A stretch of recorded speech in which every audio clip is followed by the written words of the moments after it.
welcome back to the Motorgraph World channel. My name is Mari, and today I'm here at the Genesis showroom to take a look at the brand new facelifted G70. So let's take a look at what's changed.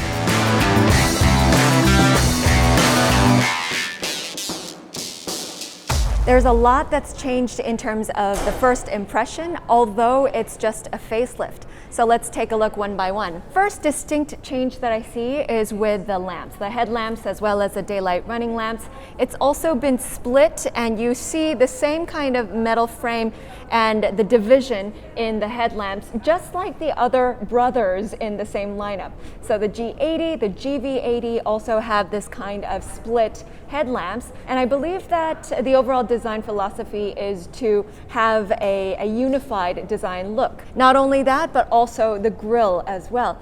The grille, they say, is taking after the emblem. You know how in the middle you have this kind of shield or the crest? They have taken that pentagon or inverted pentagon design into the grille, and it's a bit lower than where the headlamps are located, giving the overall look of the face a little bit more stability and a stronger look.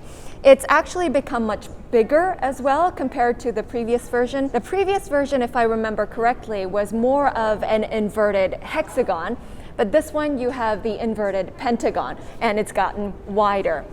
It also connects onto the lower bumper, which has really changed a lot in terms of the design. Overall, because of those three key changes, you feel that the car has changed a lot, although it is a facelift. It kind of looks as if the car is squinting, and I believe that when you're driving on the road and it's nighttime and you see in the rear view mirror, you'll see a distinct change because of the headlamps. And now let's look at the profile of the car. Overall, there hasn't been that many changes, but there are some clear key characteristics of the new facelift. In fact, for a manufacturer, it costs a lot to change the fender design if it's just a facelift, so they usually leave it as it is. But for the G70, there has been slight changes. First of all, before the air vent, it had a boomerang shape in the previous model, but now it has been minimized down to this small vent here. But other than that, there's not much of a difference. And you also see some distinct changes here. Key difference that you will notice is that the license plate has moved downwards. It used to be up here where the emblem was, but now it has moved further down. For me, if you're in the G70 segment, it's much of a more dynamic car with a coupe line. So I'm not sure if you want this much area or this area to be so flat and big, because personally I think that makes the butt looks too big. But I guess it's an overall design choice for the entire lineup as well. You also have the split tail lamps, as you see in the headlamps. You see the same brake, the same color of the body going in, and also the tail lamp divided into two. I really do like the muffler tips here though. These big ones you only get on the 3.3 turbo liter engine, but it's actually a big muffler housing, and inside you have the smaller tips, but nevertheless you have that overall look in which you have a much wider vent here. So now opening up the trunk. It's bigger than I expected, and if you open it up, you also have some more room. You don't have a spare tire inside here, but you do have the toolkit. So now we've popped open the engine room. This model is the 3.3 liter turbo engine. So in terms of the engine transmission as well as the overall output, it is more or less the same as the previous version. But I guess that you would put more emphasis on the design change or the facelift.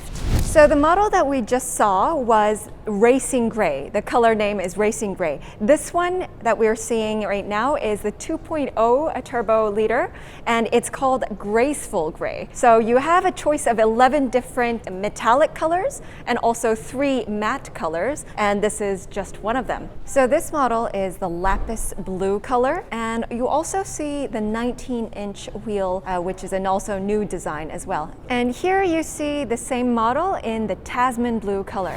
Nothing much has changed in terms of the overall frame. There are some key points that they've upgraded though. First is the larger screen in the center. This is now the 10.25-inch digital screen. As for the software and the touch panels that you have, it's basically the same with the newer Genesis models as well as the Hyundai models. And also with the digital dashboard here, you see that the speedometer and the tachometer used to be on other sides than what you see now. Right now you have the speedometer on the left-hand side and tachometer on the right-hand side. And also another change is that you have a wider panel for the wireless charging. So I guess that even if your phone gets bigger, whether it be an iPhone or the Samsung Note series, I think that you'll be able to fit it in quite comfortably because it has a wider panel now. Other than that, I believe that most of the framework has been kept. I do really like the interior color of this design though. It's a chocolate brown leather. You also see the stitching details up on the dashboard up here with the cover. The materials are basically the same. You have the leather steering wheel and also the gear knob is the same. So I guess in the overall group with Genesis, Hyundai, and Kia, this G70's sibling would probably be the Stinger. But in terms of the facelift and the interior, I think the Meister has been upgraded a little bit more compared to the G70. Of course, you have a different target customer and maybe it's targeting different tastes. But as for the overall design look and feel, I believe the G70 is a calmer and a more grown-up version, whereas the Meister Stinger is a bit more sportier even with the interior design. So guys, it was a brief and short review of the facelifted G70. What did you think? Please remember to leave us a lot of the comments. For me, I personally think that it was more of an emphasis on the design changes. It now has the same face as its brothers, the G80 and the GV80, giving it a total unified lineup of the family. Other than that, in terms of output or the engine, it all remains the same. We do think that maybe there might be some changes out on the road, so please stay tuned for the test drive. Please remember to leave us a lot of the comments and hit subscribe. And for me, I'll see you next time. Thanks for watching.